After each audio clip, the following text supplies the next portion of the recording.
It's time! That sounded better in my head. After an endless barrage of comments and messages, where's the Buzzword Challenge? Are you doing the Buzzword Challenge this year? Please tell me the Buzzword Challenge is coming. Did I miss the Buzzword Challenge announcement? Where is it, Kayla? Where is it, Kayla? Thank you so much for caring about my silly little reading challenge. I'm finally ready to tell you the prompts of the title challenge and yes, the cover challenge. We're doing both again. This is I don't even know, 6th year maybe of this challenge. Every single month, I give you a word or a theme of words to find in a book title, something that has been popular recently, and you read the book and you put it in your little graphic and then you win. So let's just get straight into it. Oh, where am I gonna sit? The sun is not my friend today. I didn't mean to hurt your feelings. Now it's just leaving. January, the theme is before and after. This is really self-explanatory. Read a book title that has before or after. Before the coffee gets cold. After I do. Felix Ever After. The Astonishing Color of After. Those are some of my favorites. Home Before Dark. Before I Let Go. Before and After. That's the theme. February, the theme. Oh, I need to grab my keyboard. I had a whole presentation. Wait, it's dusty. One sec. Okay, the prompt is keyboard keys. Now, we have done punctuation before. And so you are free to do punctuation again. We've also done numbers before. I think the very first year of the Buzzword Challenge, we did numbers.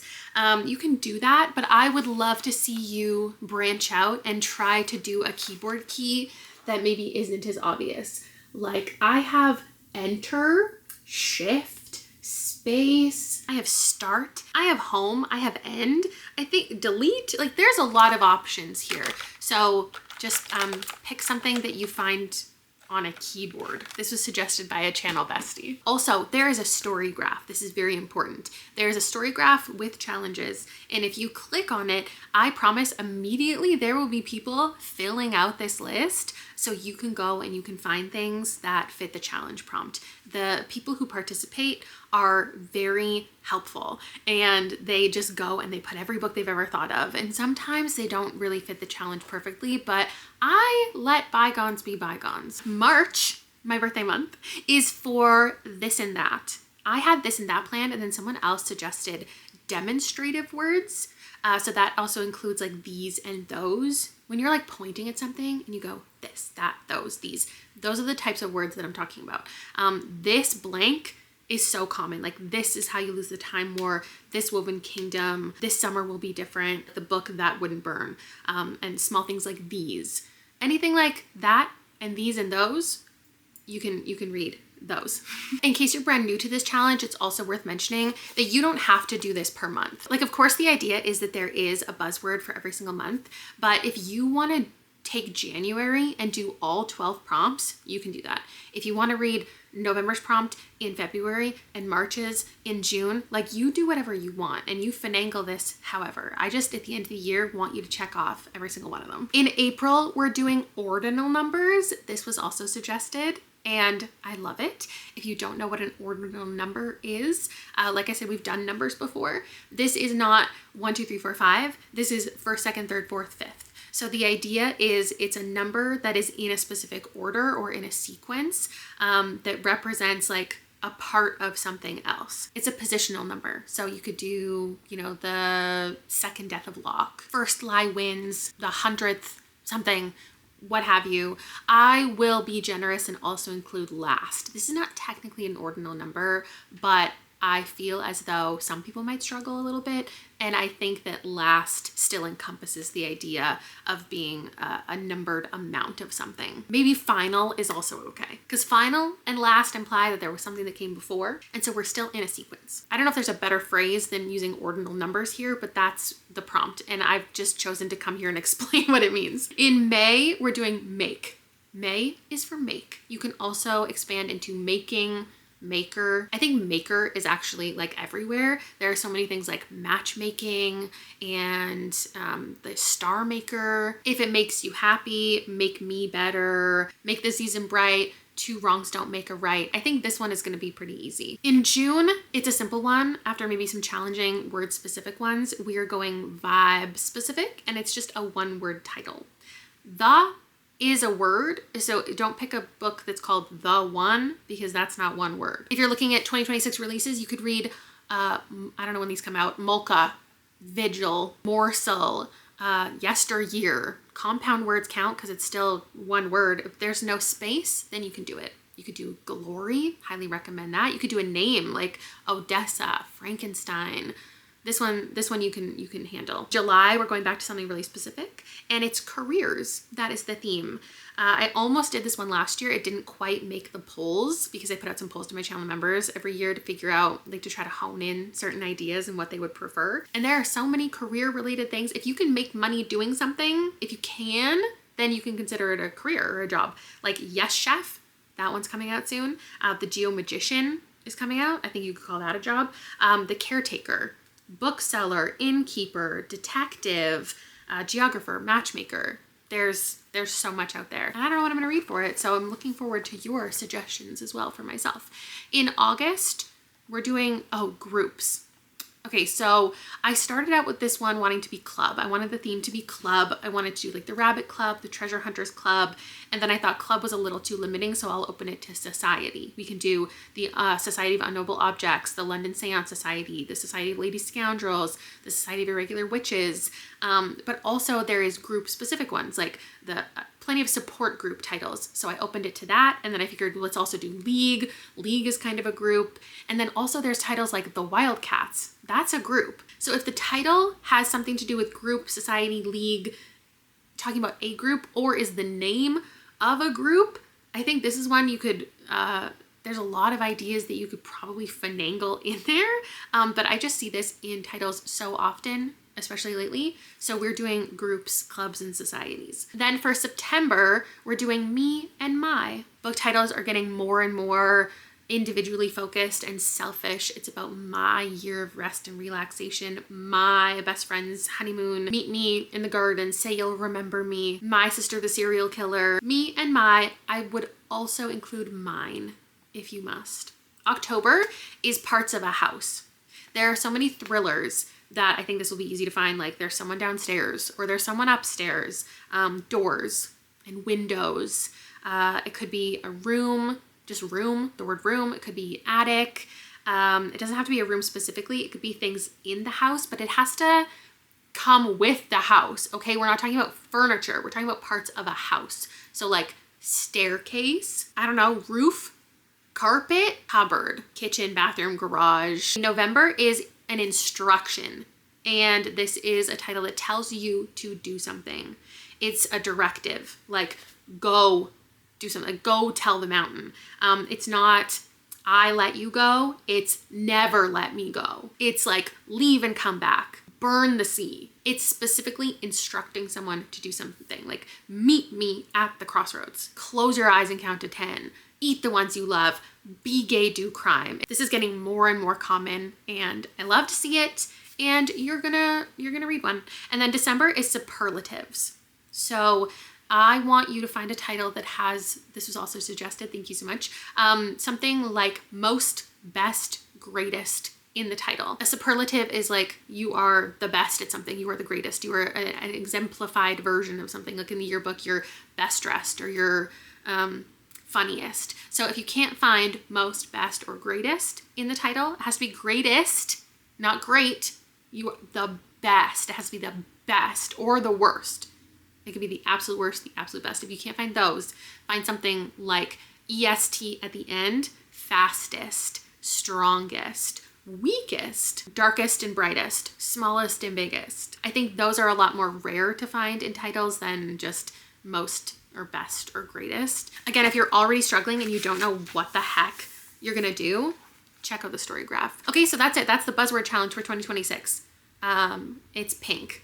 And there is also a black and white version if you want to print it out and you don't want to use all the ink. All of that is linked on my website. There's a link to my website, and from there will be links to like a Dropbox or maybe some kind of blog post where you can find all of the things that you need sizes for your Instagram, things you can print out. This is the second year we're doing the cover challenge, and this is about finding things on the cover. This one is so much easier for me to think of because like we're only in the second year of doing it. There are so many things on covers that I notice that I love to look at. And so we're starting in January with body parts. I think we did body parts before, or maybe we did body parts as a title, but this one is specifically internal body parts. So it's not something you can see on the outside. I mean, unless you're seeing the blood coming out of a body, then like, yes, it is on the outside, but it's supposed to be on the inside. If it's supposed to be on the inside of your body and it's on a cover, then you're good. Bones, skulls, blood, organs, like there's so many hearts on covers. I want to see dripping blood. I want to see skulls. It could be animal too. It doesn't have to be human. It just has to be internal body parts. I could call it organs, but it's not just organs. I feel like a lot of people are asking me to do drips, and I just don't think, while this is getting more and more popular, it's not everywhere yet, and it's very specific. But if you find some dripping blood, then you're doing the dripping thing that you want. In February, we're doing silhouettes. So this is like something that has no defining features. It's mostly, like most often, a solid color. This can be a person, an animal, like something that's outlined so you can't see anything distinguishable. It could be a train. I guess you could get as creative as you want with this one. I think this should be pretty easy. In March, we're doing action and movement. This was suggested by my mom. Something that implies movement. So like not just a person is standing on the cover and like, oh, it's a person so they could move. No, it's a person actively moving. They're taking a step. They're dancing. They're falling. It could be an animal mid-leap. It could be a braid. Like you can see the braid is like, if she was standing still, that braid wouldn't be moving. She's obviously like, she just moved. The dripping also works for this one. If you want to do some dripping honey or something, that is moving. The papers are flying. There are people riding a horse. I think movement and action is getting on book covers more and more and more, and it's fun. Then in April, we're doing accessories that you wear. I wanted to do jewelry, but I think that was a little too specific. Like you can find jewelry on romance and fantasy a lot. Sometimes there's just a piece of jewelry on the cover. Sometimes people are wearing it, but I'm opening it up to just accessories in general. So something that's not clothing, but you put on your body. Sunglasses, it could be like a purse, it could be a watch, it could be a scarf. I think you'll crush that one. In May, we're doing a border.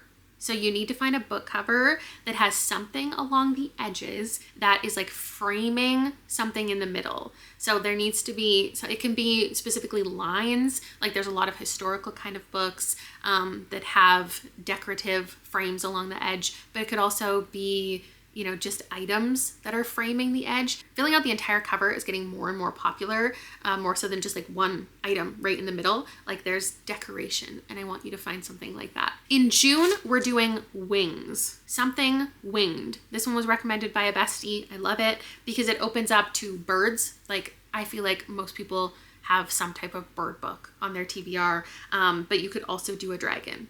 But you could also do like a plane. Butterflies, bees, maybe you have a book with an angel on the cover that you want to read. Fairies, moths, a pterodactyl. It doesn't have to be in flight. It just has to have some type of wing. So many bugs that you could, insects that you could include in this. I'm excited to see what everybody does with wings. I think that's one of my favorites. July, we're doing metallic.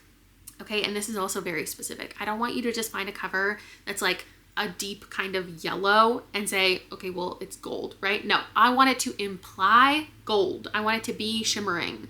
I want it to look like there's some type of noise, some type of glitter. The book cover in person maybe has some type of element on it that makes it actually look like it's glittering. But I think you can tell on book covers these days when they are implying the metallic vibe. Gold, silver, copper, bronze, what have you. I think gold is probably the easiest to find. I see it everywhere. It's not gray, it's not yellow, it's silver and gold. Moving on to August, this is my personal favorite. I want you to find a book that looks like it has damage on it.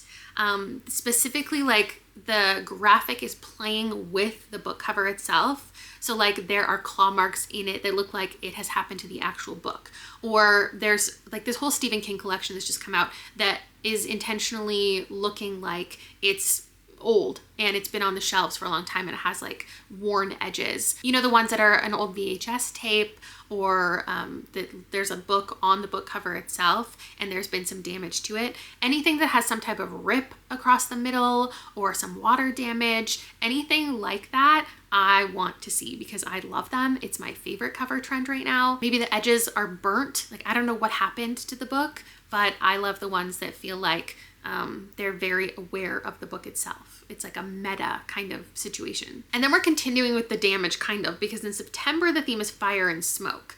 I think this one's pretty clear cut. Fine, there's so much fire. Everything is on fire on book covers and in real life.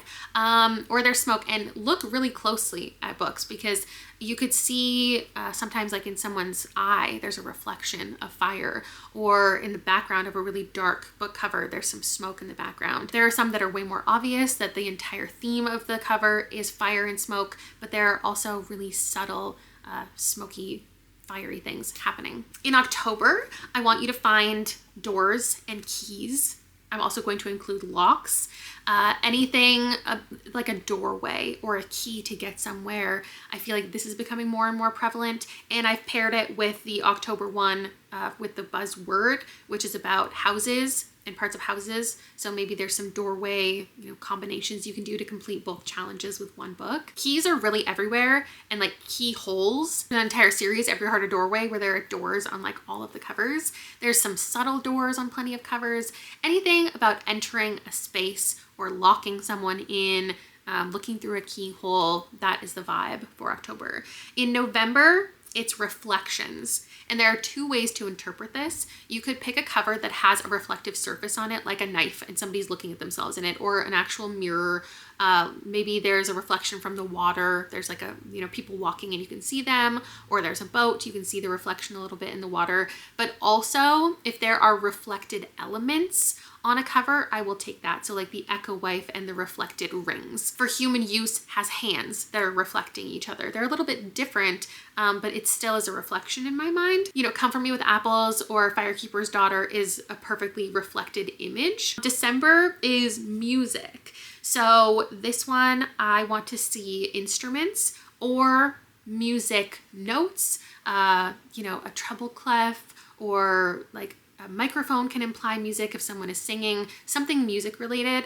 I always want to pick something in December that is holiday, that can be holiday related, but isn't just like find something holiday themed. And I think that music, you could find, like if you're reading a lot of holiday books in December, that's your priority. It could be easy for you to find some music and instruments on a holiday type of book, I also want to include anything that is participating in making music. So like a guitar pick, I think also is on theme, or like drumsticks. But that is all of the challenges. So we've got the Buzzword, we've got the Buzz cover. If you want to participate in one, if you want to participate in both, any links that you need will be down below. And I love people tag me every single month in their little updates on Instagram of what they've accomplished. It's so fun to check in. And I, once again, will be participating in both of these challenges the entire year. Me and my mom will be hanging out in a vlog at the beginning of every single month to help remind you the Buzzword is happening, and maybe some inspiration for some challenge prompts. I'll also be doing a monthly post on Instagram to give you some inspo, and I hope you like the prompts. If you want to give any more ideas for upcoming years so I can come back to this one next time I'm creating 2027's challenges, I would love to come back to some ideas in the comments. Let me know what your favorite prompt is. Maybe put your entire TBR down below. Ask anybody for advice. The comments are always very, very helpful. And thank you to everybody who participates and updates. And I will see you in another video soon.